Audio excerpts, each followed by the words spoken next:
જ્યોતિષ અને વિજ્ઞાનનો અનેરો સંગમ એટલે જ્યોતિષ ગુરુ ડોક્ટર પંકજ નાગર. જ્યોતિષ એક વિજ્ઞાન. નમસ્કાર દર્શક મિત્રો, જ્યોતિષ એક વિજ્ઞાન કાર્યક્રમમાં મારી સાથે જ્યોતિષ ગુરુ ડૉક્ટર પંકજભાઈ નાગર અને હું અશોક મોદી આપનું સ્વાગત કરીએ છીએ કાર્યક્રમ જ્યોતિષ એક વિજ્ઞાનમાં. અને આપ નિહાળી રહ્યા છો અમારા GTPL ગુજરાતીની વિશેષ રજૂઆત કાર્યક્રમ જ્યોતિષ એક વિજ્ઞાનમાં.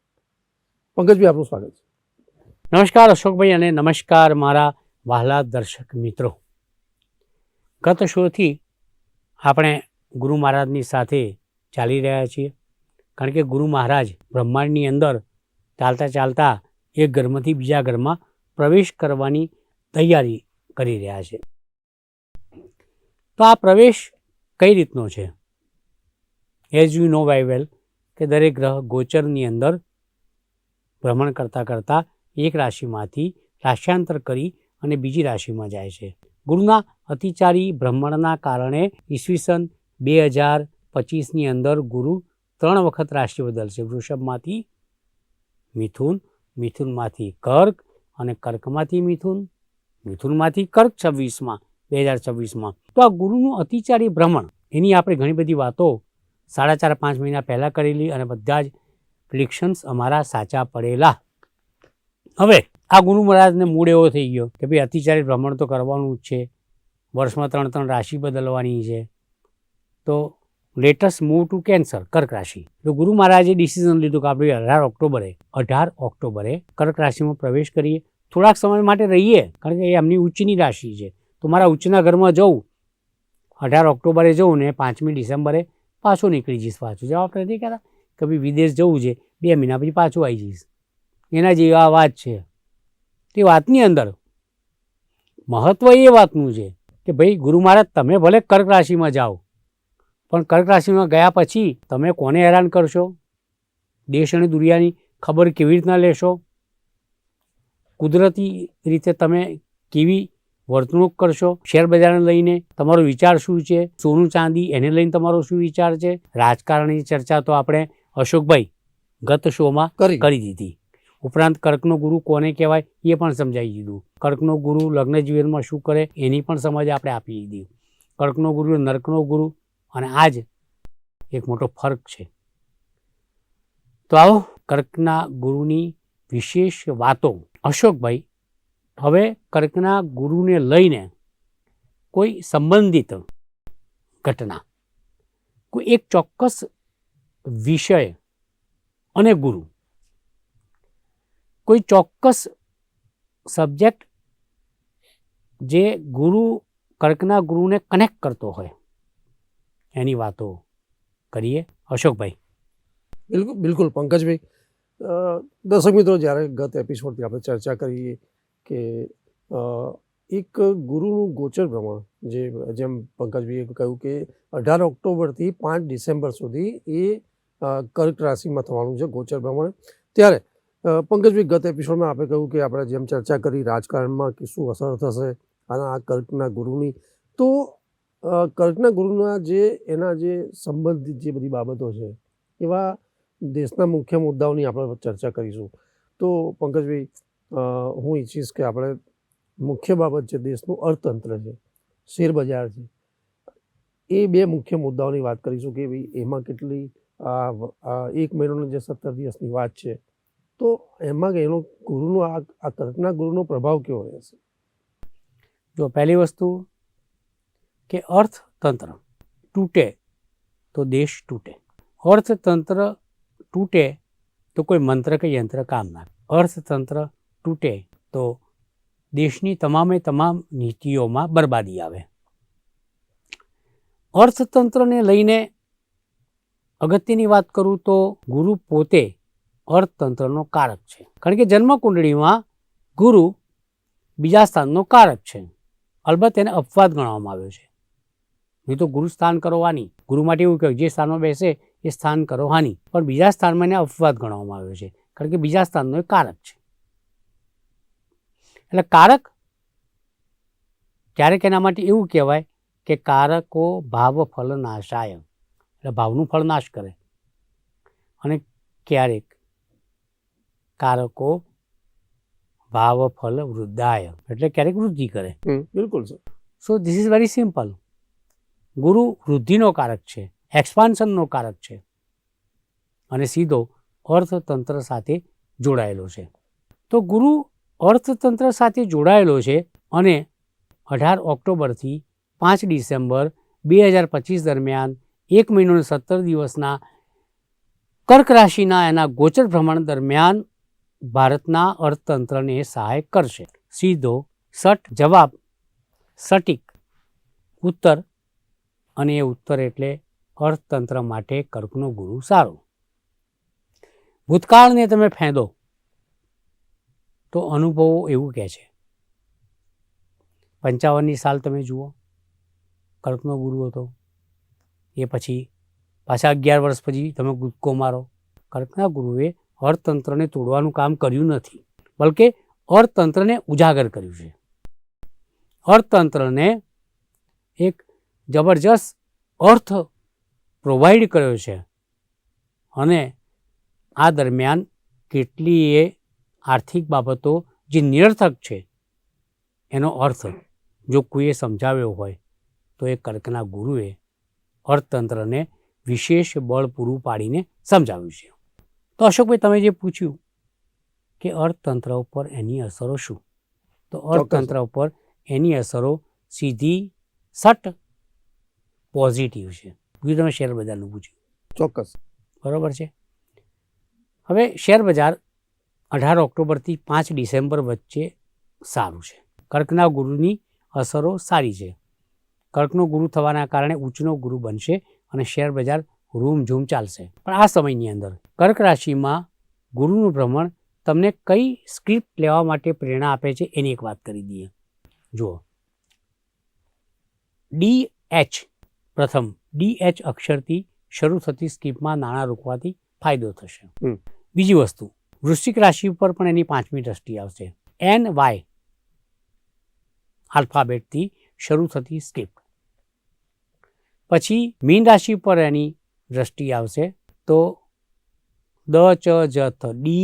DCH, ZJ, TH અને સાથે સાથે એ મકરને 7મી દ્રષ્ટિથી જોશે એટલે KH, અને મકર રાશિમાં ગુરુ આવતા SRT, ALI. બીજી વસ્તુ, ફાર્માના શેર ખીલી ઉઠશે. અર્થતંત્રનો કારક છે. જેટલી ફાઇનાન્સ કંપનીના હોય શેર લઈને રાખો. બેન્કિંગ શેર છે, ફંડના શેર છે, ફાઇનાન્સ કંપનીના શેર છે, લઈને રાખો, અવશ્ય ફાયદો થશે. અરે ગુરુ એગ્રીકલ્ચર સાથે, એક્સપાન્શન સાથે જોડાયેલો ગ્રહ છે.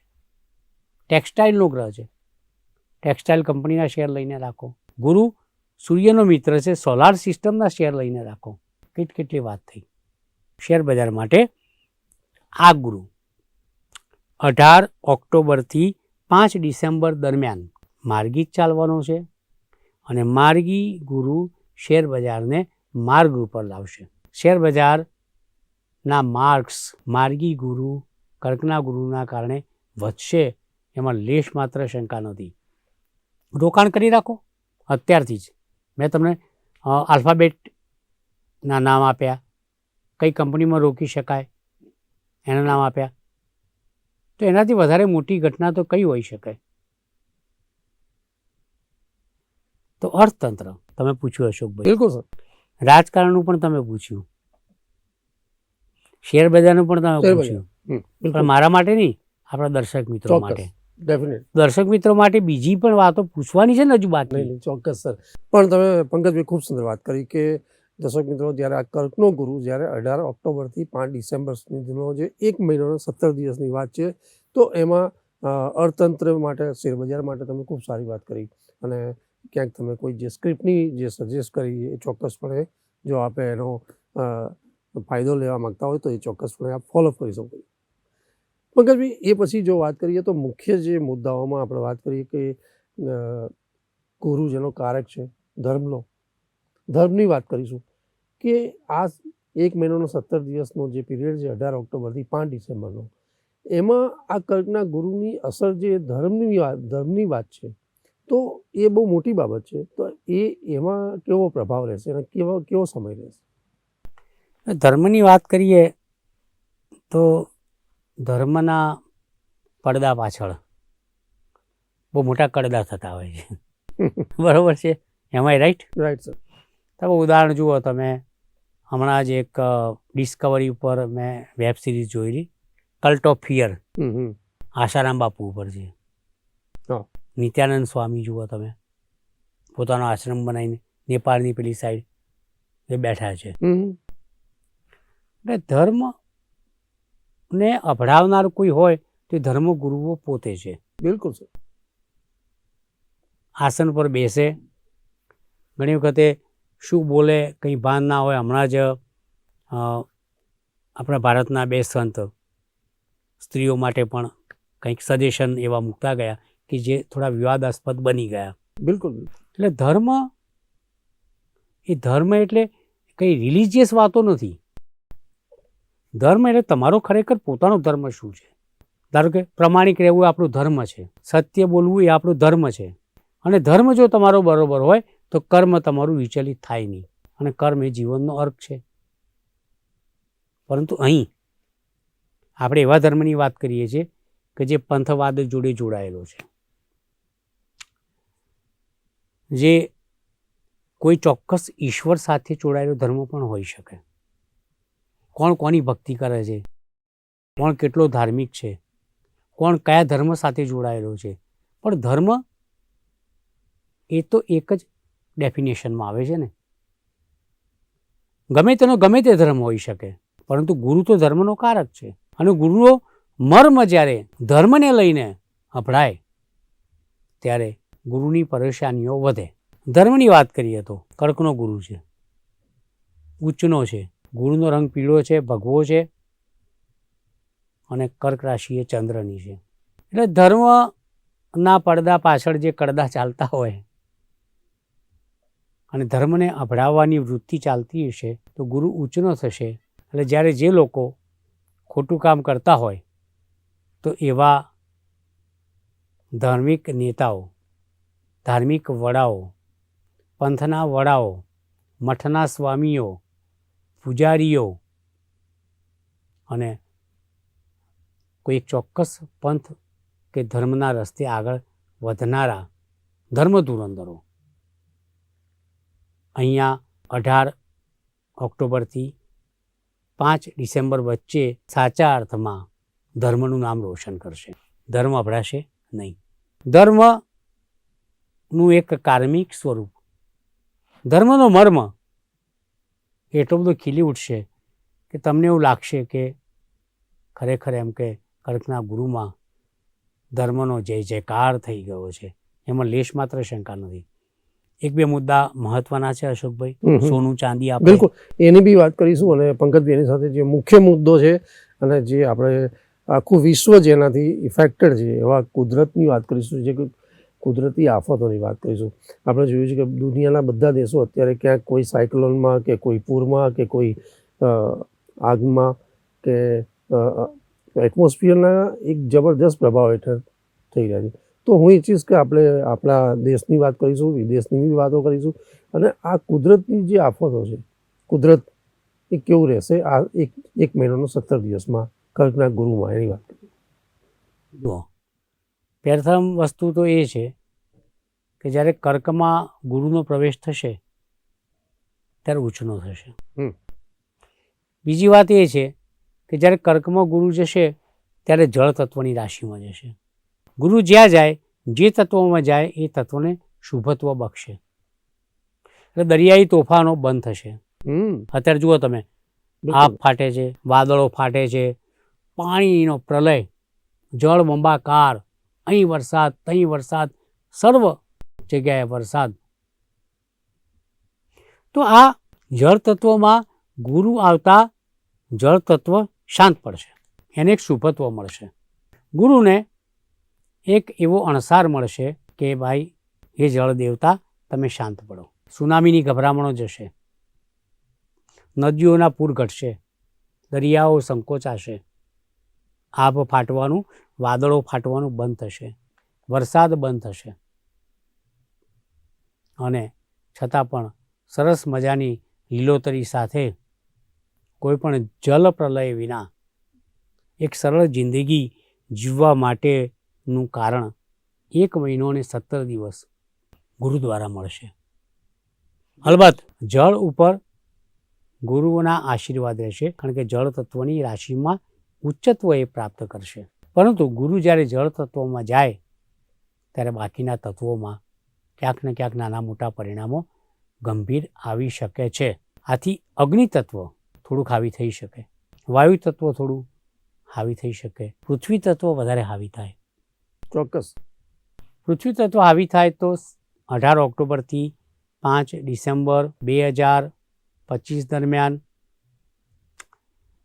જાકાર્તા, જાપાન, ઇન્ડોનેશિયા, યુગાન્ડા, ભારતમાં કોઈ જગ્યાએ, ચાઇના, યુક્રેન, રશિયા, નેપાળ, તુર્કિસ્તાન દેશના નામ સાથે આપું છું. બિલકુલ બિલકુલ. ત્યાં ધરતીકંપના ગંભીર બનાવો બની શકે છે એવું મારું અંગતપણે માનવું છે. હવે જે મુદ્દા બાકી રહ્યા છે એની બિલકુલ પણ બિલકુલ. ચર્ચા એમાં કરીએ. પણ હજી આપણે થોડી વાત કરીએ પંકજભાઈ, ખાસ કે 18 ઓક્ટોબરથી જ્યારે કર્કના ગુરુની આપણે ચર્ચા કરી રહ્યા છીએ ત્યારે પંકજભાઈ એક નવા વર્ષની વાત છે, નવા દિવસોની બી શરૂઆત થઈ ગઈ છે, ત્યારે લોકોને ચોક્કસપણે નવા વર્ષમાં જે ઉમ્મીદો છે કે ભાઈ મોંઘવારી છે, પેટ્રોલ છે, સોનું ચાંદી છે, આ બધી બાબતોમાં આ કર્કના ગુરુની જે અસર છે એ કેવી રહેશે, અને નવા વર્ષના જે દિવસો છે એમાં આ કર્કના ગુરુનું એક ગોચર પ્રમાણે એ આ બધી બાબતોમાં કેવું? તો ફુગાવો ઘટશે, અર્થતંત્ર મજબૂત થશે અને થોડુંક જીએસટીના નિર્ણયો, ઇન્કમટેક્સના કેટલાક નિર્ણયો, જે સરકારી કરની વાત છે, બિલકુલ એમાં કેટલીક સમજૂતીભરી વાતો આવશે. પ્રજાતંત્રને રાહત જણાશે. ખાસ કરીને સોનાની વાત કરું, ચાંદીની વાત કરું.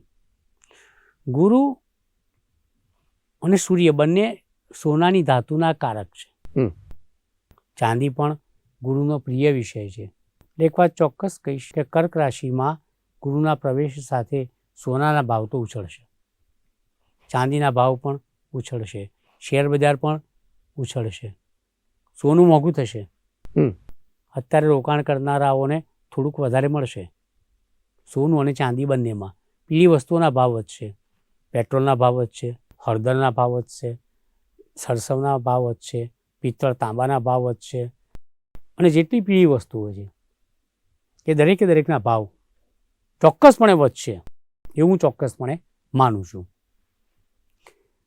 ખાસ કરીને મેં તમને કહ્યું એમ કે સોનું, ચાંદી, શેરબજાર તમામ વસ્તુઓમાં વધારો થશે, પણ સાથે સાથે જે આમ જનતા છે, જે મિડલ ક્લાસ લોકો છે, એના માટેની જરૂરિયાતોમાં ક્યાંક સરકાર ઝૂકશે.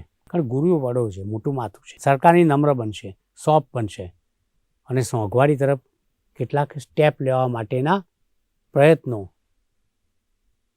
ભાજપ દ્વારા, મોદીજીની ગવર્મેન્ટ દ્વારા, અગર તો ભારતીય ઇકોનોમીના ધુરંધરોના કેટલાક નિર્ણયો સાથે જે ખરેખર મિડલ ક્લાસ લોકો છે એ લોકોને ચોક્કસપણે આ કર્કનો ગુરુ વધારે નહીં તો 1 મહિનો અને 17 દિવસ વચગાળાની રાહત આપશે એવું મારું અંગતપણે માનવું છે. મિત્રો, આપણે તમામ ફેક્ટર્સ, કર્કનો ગુરુ કોને કહેવાય એની વ્યાખ્યા, કર્કનો ગુરુ ક્યાં હેરાનગતિ કરી શકે એની વાતો, કર્કનો ગુરુ નર્કનો ગુરુ અને બહુ મોટો ફરક લાવે છે જીવનમાં, લગ્ન જીવનમાં, સોનું, ચાંદી, ધર્મ, વરસાદ, વાવાઝોડા, સુનામી, ધરતીકંપ, ધર્મ, આર્થિક નીતિ, ફુગાવો, એવી અશોકભાઈ આપણે દરેક મુદ્દે આપણે ચર્ચા કરી. અસંખ્ય વાતો આ શોની અંદર કર્કના ગુરુને લઈને કરી, જેની બધા રાહ જોઈને બેઠા છે એના વિશે પણ તમે કંઈક એનાઉન્સમેન્ટ કરો આવતી વખત માટે. ચોક્કસ પંકજભાઈ, બિલકુલ દર્શક મિત્રોને એ ચોક્કસ એ રુચિ છે, અને એમાં જે પણ એમાં અહીંયા સમયની થોડી મર્યાદા છે. દર્શક મિત્રો, જે રાશિ જાતકોમાં જે પ્રભાવ છે આ કર્કના ગુરુની એની વાતને લઈને આપણે એક નવા એપિસોડમાં, જેમાં એક સંપૂર્ણ આપણી પાસે સમય હશે અને પંકજભાઈનું એમાં વિસ્તારથી માર્ગદર્શન લઈશું તો મજા આવશે. તો અત્યારે જે સમયની મર્યાદા છે એના કારણે આપણે રાશિ જાતકોની વાત નહીં કરીએ પંકજભાઈ. દર્શક મિત્રોની ચોક્કસપણે ઉમ્મીદ હોય છે, પણ નેક્સ્ટ એપિસોડમાં આપણે આ કલ્પના ગુરુની જે વાત છે, આ કલ્પના ગુરુના જે પ્રભાવની વાત છે રાશિઓ ઉપર, એ તમામ વાતો દરેક રાશિ વાઇઝ આપણે એને અસરની વાત કરીશું અને દરેકને એના ઉપાયો સાથે વાત કરીશું. પંકજભાઈના શ્રેષ્ઠ માર્ગદર્શન લઈશું, એમાં સંશોધનો પણ છે આમાં, તો એની વાત કરીશું પણ એ નેક્સ્ટ એપિસોડમાં. ત્યાં સુધી રજા આપશો. નમસ્કાર, આભાર. જ્યોતિષ એક વિજ્ઞાન.